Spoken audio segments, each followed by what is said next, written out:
Kejaksaan Negeri Depok terima 3 terlapor kasus pengeroyokan di Kafling Pepabrik Kampung Serap Depok. Platmerah.net. Tahap 2 proses hukum tindakan kekerasan dan penganiayaan dengan terlapor Paidin dan kawan-kawan kembali berjalan. Polres Metro Depok menjerat Paidin CS dengan jeratan pasal 170 dan atau 352 KUHP pengeroyokan dan kekerasan di depan umum. Kekerasan yang dilakukan Paidin dan kawan-kawan pada hari Minggu tanggal 13 Desember tahun 2020 di Kafling Pepabri Jalan Televisi Blok D21 nomor 22 Kelurahan Tirtajaya, Kecamatan Sukmajaya Depok, dengan menembakkan 2 letusan senjata api dan mengancam menggunakan senpi, laras pendek ke Rudi Samin dan kawan-kawan. Pada saat tersebut terlapor memukul korban, Rudi Samin dan Aldo, secara bersama-sama serta menodong korban dengan benda diduga senjata api. Sementara korban sendiri Aldo, 52 tahun, mengalami memar pasa bagian pelipis mata serta benjol pada bagian kepala bagian belakang serta punggung. 3 terlapor tersebut, akhirnya diserahkan pihak Polres Metro Depok ke kantor Kejaksaan Negeri Depok, dan selanjutnya dikirim ke Rutan Kelas 1 Cilodong. Dengan pengawalan cukup ketat 3 pengeroyok tersebut yakni Met Yasin, Siswanto dan Yusef TB Ismail diserahkan ke tahanan Kejaksaan Negeri Depok didampingi penyidik Polres Depok hari Selasa tanggal 11 Juli tahun 2023. Sedangkan pelaku lainnya yang merupakan oknum Brimob Kelapa II Paidin sudah diproses internal kesatuannya. Korban pengeroyokan Doren alias Aldo, 52, menceritakan, kepada wartawan bermula Aldo pada tanggal 13 Desember tahun 2020 melakukan pendataan warga yang berada di Kafling Pepabrik buat warga yang menempati lokasi tersebut. Namun ketika dilakukan pendataan ada beberapa warga, tidak menerima adanya kegiatan tersebut, tutur Aldo.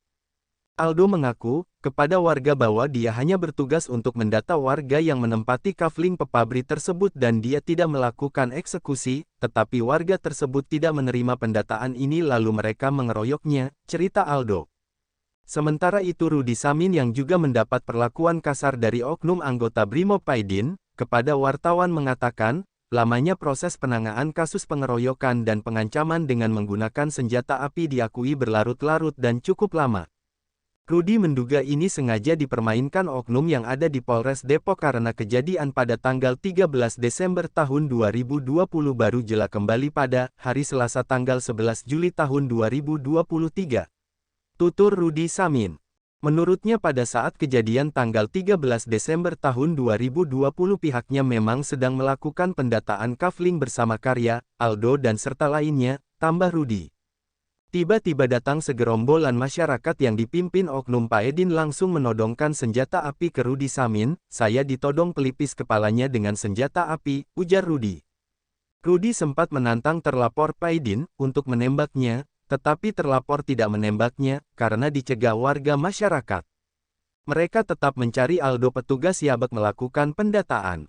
Pada saat itu Aldo sempat mengumpet dari kejaran massa berada di belakang menghindar. Ketika oknum Paidin meletuskan 2 kali senjata apinya, akhirnya Aldo keluar dari persembunyiannya. Oknum tersebut menembak ke udara 2 kali letusan dan Aldo keluar dari persembunyiannya, lalu ia diseret ke hadapan Rudi. Aldo menerima kekerasan oleh oknum tersebut begitu juga Rudi mendapatkan intimidasi sekitar 100 orang, papar Rudi Samin. Sehabis mengalami pengeroyokan dan pengancaman menggunakan senjata api, Rudi CS melaporkan kejadian tersebut ke Polsek Sukmajaya tanggal 13 Desember tahun 2020 pukul 18 WIB. Karena berlarut-larutnya penanganan kasus ini, Rudi mengaku telah melaporkan ke Propam ke Polda Metro dan Mabes Polri, kami melaporkan masalah ini karena penasaran, tegas Rudi. Mestinya 3 terlapor yakni Yosef, M. Yasin dan Siswanto ditahan karena laporannya pasal 170. Jika tidak ditahan, maka ini ada sesuatu, terlebih berkas telah P21. M. Yasin atas saran Kejaksaan Negeri Depok menjadi DPO dari Polres dan hasil pada tahap 2 Yasin belum juga tertangkap, tuturnya.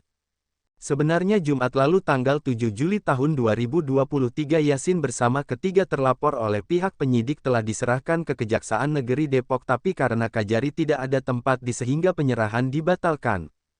Penyerahan kembali dilaksana Polres Metro Depok ke Kejaksaan setempat berlangsung pada hari ini Selasa tanggal 11 Juli tahun 2023.